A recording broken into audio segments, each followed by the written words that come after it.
Wonderful. I just want to close really just by picking up on the theme of fatherhood that ran through Andrew's sort of story, to do with his own father, to do with him being a father, and the way that God, his father, had sort of helped him through his life. And there's a really great story in the Bible that I just want to share with us, if that's okay, and just unpack it just a little bit. And it's called the parable of the lost son. But really, it's kind of about the father just as much as it is about the son. So bear with me. I'm going to read it. It's from Luke. Luke was a guy who wrote one of the Gospels. And he says this. So Jesus is telling some stories about things that get lost and get found. And then he moves on to this one. He says, Jesus continued, "There was a man who had 2 sons. The younger one said to the father, 'Father, give me my share of the estate.' So he divided his property between them. Not long after that, the younger son got together all he had, set off for a distant country, and there squandered his wealth in wild living. After he had spent everything, there was a severe famine in that whole country, and he began to be in need. So he went and hired himself out to a citizen of that country, who sent him into the field to feed pigs. He longed to fill his stomach with the pods that the pigs were eating, because no one would give him anything to eat. Then he came to his senses. He said, 'How many of my father's hired men have food to spare, and here I am starving to death? I will set out and go back to my father and say to him, Father, I have sinned against heaven and against you. I am no longer worthy to be called your son.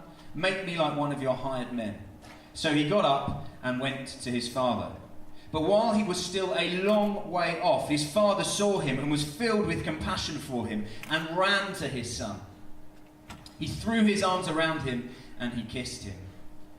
The son said to him, 'Father, I have sinned against heaven and against you. I am no longer worthy to be called your son.' But the father said to his servants, 'Quick, bring the robe, bring the best robe and put it on him. Bring a ring and put it on his finger, and sandals and put them on his feet.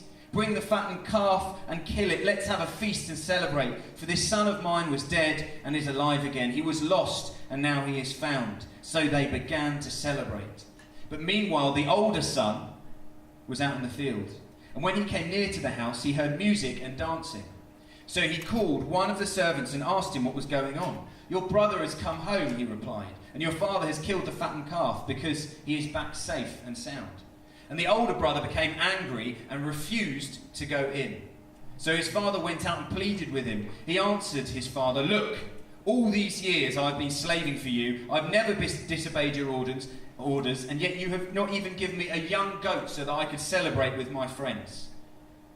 But when this son of yours who squandered your property on prostitutes comes home, you kill a fattened calf for him?' 'My son,' said the father, 'you're always with me, and everything I have is yours. But we had to celebrate and be glad because this brother of yours was dead and now is alive again. He was lost and now he is found.'" This is a profound story. Jesus' original hearers would have been absolutely blown away by a number of things that he had said. Now I just want to open with a quote from a guy called Tim Keller talking about this passage. And he says that what Jesus is saying here is this: every thought humankind has ever had about trying to connect with God, whether east or west, whether in ancient, modern or post-modern era, in every religion, in secular thought, it's all been wrong. Jesus, in telling this parable, his aim is to shatter all the existing human categories that God had been placed in. It's a big claim from Jesus. It's a massive claim from Jesus. And I want to spend just a moment of our time before we go tonight exploring that claim. Now, just to put a bit of context around this, when Christianity arose, the people at the time did not see it as a religion. It was an anti-religion, if anything. It just simply wasn't classed as anything that they were used to in terms of what religion and what God should be like and how one should act with and around and toward God. This was true of the Romans. And so for the first 200 years Christianity existed, the Romans, they called Christians atheists.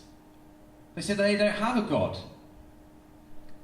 And the reason they did this is because Christianity was saying something so radically different about God that they simply couldn't find a category to put it in.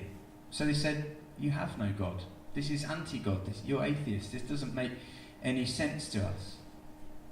But this passage, I think, just starts to unpack why. So we're going back 2,000 years. We've got this patriarch in a family, this head of the family, this guy. And he's got 2 sons. We've got 3 characters here. And his son turns around to him and he says, Father, I want my share of the inheritance. Says the crowd at the time. Obviously not here, but that's fine. We're working culturally. The thing was, right, when a father died, okay, he would then give his estate to his sons. The oldest son would get 2/3 of the estate. The younger son, the rest of the estate would then get split between the rest of it. So the youngest son comes and he says, I want my 1/3 of the estate. In that moment, he is bringing shame upon his family, shame upon himself, because he's saying, Father, I wish you were dead. Please be dead. I want you dead. I really don't care about this. I need you dead because I want what you have. And so it says that in the passage, the father splits up his estate. And I'm going to, Andrew, crack out a little bit of Greek of my own. Because estate, they use this word bios. And anyone here does biology, you know bios in Greek is life. You see, you didn't have land that belonged to you. You belonged to the land. So when it says the father split up his estate, what he's saying here is he's literally having his whole life ripped apart. And so his son has come to him in this moment and says, I wish you were dead and please tear apart your life so that I can go and do whatever I want to do. And the father says, all right, if that is what you want, son. Yes, what I want, Dad. Come on, sort it out. And so the son takes from the father what really isn't his to take, and he goes off and he squanders it doing whatever he wants to do with the money. The hearers of this passage would have been tutted.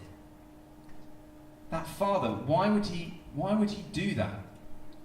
Why would he allow himself to be shamed like that? Why would he allow his son to be so reckless? And that son, game over for him, isn't it? Am I right? Am I right, Trevor? Yeah, high five. Game over for the son. I don't know who Trevor is, but let's roll with it. And so then the son, he's in a pigsty. You know, pigs were the unclean animals for the Jews. So this is Jesus saying he's in the lowest of the low position. He's ended up feeding pigs.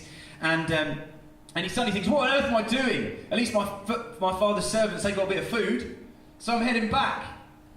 And this is where the story of this father gets even more crazy. His son has shamed him. His son has said, I wish you were dead. Please ruin your life on my behalf. And what happens? The son is heading back. He's covered in pig poo. He's a complete mess. And it says, the father was out looking for him. And so when he was away off, the father sees him. The original hearers would be like, fathers don't do that. This father is a patriarch. He's a proud patriarch. If he's been shamed, that's it. That son's dead to him. Not this father. That son isn't dead to him. Because every night he's out on the veranda looking. Where is he? Where's my boy? Where's my boy? Is he coming home today? And so this would have shocked them. Like, why is he out looking for his son? And then the son, he comes walking back, and the father then goes running to meet his son. And again, gasp. Obviously not from here, but culturally, from the audience at the time. Patriarchs don't run, children run. Occasionally, wives may run in this culture, but fathers, they don't run. They have big, long garments. And trust me, I was a youth and drama worker at a church, and I had to dress in these stupid things a lot. You cannot run in these things. You sort of waddle like a penguin. You look ridiculous. So what you do instead is the father hitches up his clothes. He's showing shin, people. This is serious.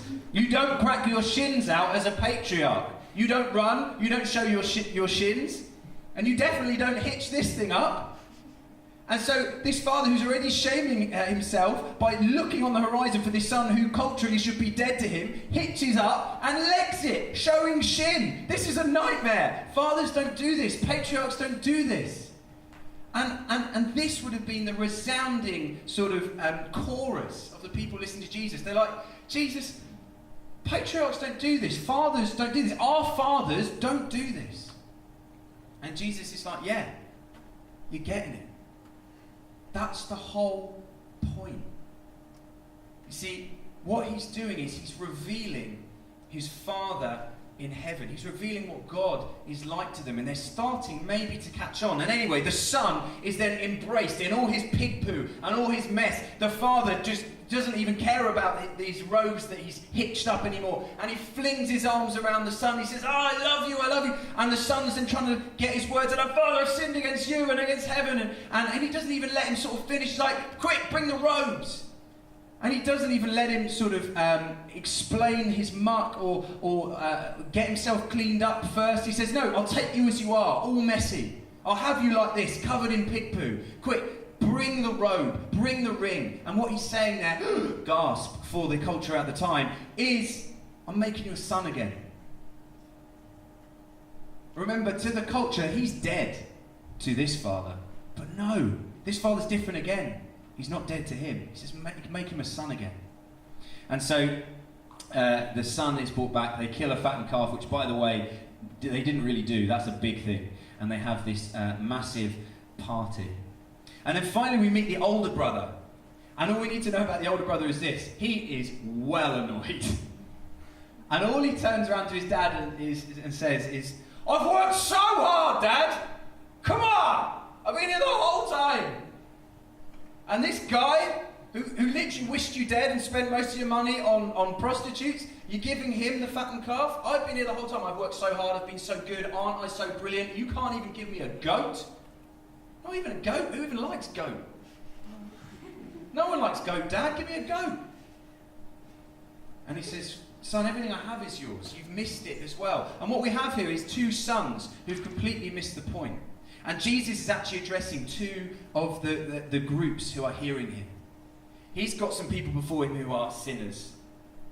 They're social outcasts. They've done the things that this prodigal son has done. They've run off from God. They've sinned. They've messed up. They know that their lives aren't together. They know they're like the younger brother. They know it's just not good. And Jesus says, you know what you need to hear? That you're not dead to your Father in heaven. In fact, he's looking out for you. And when he sees you even turn, he's seen you turn, he's going to run to you. He's going to embrace you. And all the muck that you find yourself in and all the mess that you find yourself in, he's going to embrace you and he's going to hold you. And then he's going to put a ring on you and a coat on your back and he's going to call you son. He's going to call you daughter. That's the Father in heaven. And he's also addressing another group. They're the religious people. They're the people who are like, you live life like this, you live life like that. You've got a strict set of rules and hopefully if you follow those rules, God will be pleased with you. And he's saying, no, don't. You've missed it as well, religious people. Because this isn't about do lots of good things, work your way into the Father's affection. He's so annoyed that he's done all this work and his Father hasn't given him anything. What he's missed is this. He always had everything from his Father. And so Jesus is saying, some of you here, you think that you're going to get good enough for God. You'll never be good enough for God. He's in a league of his own. But he's so good, he offers you everything anyway. And so what we have is Jesus completely recategorizing God for these people. That he is the Father who looks out for the son who ran away. And he is the Father who offers everything to someone who thinks they're good, but actually they don't need to try and impress him. He's impressed with them because, well, he's their Father. And so what I just want to offer you this evening as you're going is who is God to you? As we're exploring all this stuff, because Jesus shattered the categories of the day. He said he's not this, as Andrew was saying, he's not this distant guy in the sky who just makes things run. He's the Father who loves you. He's the Father who, if you've run off, if you've covered your life in muck, is looking for you and runs to you and welcomes you back. And if you think you've lived a pretty good life, then he says to you, well, wake up. You'll never be good enough for me, but I do welcome you into my house anyway. That's who he is. He's our Father, and he loves us. And maybe for some of us, just beginning to recategorize who God is. Because this is who Jesus says his Father is.